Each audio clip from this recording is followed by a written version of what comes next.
அப்புறம் CG colony ரவீன்றர், இவரெல்லாம் master, எல்லாரையுமே பேசக்கூடியவர். அவங்களாம் ரொம்ப ஏஜ்டாகி சன்மார்க்க நெறியில் போய் இன்னைக்கு வந்து ஒரு சன்மார்க்க நெறியில் வடலூர்லேயே கெதியாக இருக்கிறாங்க.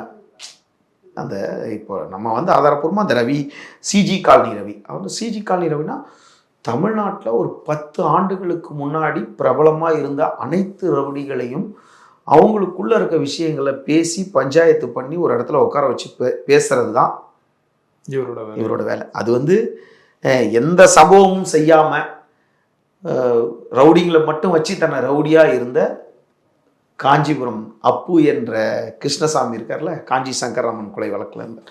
அவரும் இதாகிட்டார், நீரிழிவு நோயினால் இறந்துட்டார்.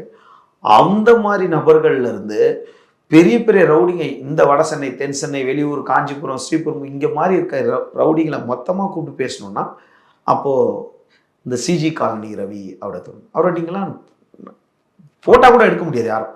அவர் ஃபோட்டோ எங்கேயுமே இருக்காது. அவர் கல்யாணத்துக்கு எப்படி வருவார், எக்ஸல் சூப்பரில் வருவாரா, காரில் வருவாரா, மொட்டை அடிச்சுட்டு வருவாரா, இல்லை டோப்பை வச்சுட்டு வருவாரான்னு கூட தெரியாது. இப்போ 70 வயசை கடந்து சன்மார்க்க நெறியில் இருக்கார் CG colony Ravi. CG colony ரவின்னா சொக்கலிங்க கிராமணி தான் அந்த சிஜி காலனி அப்படியோட அர்த்தம்.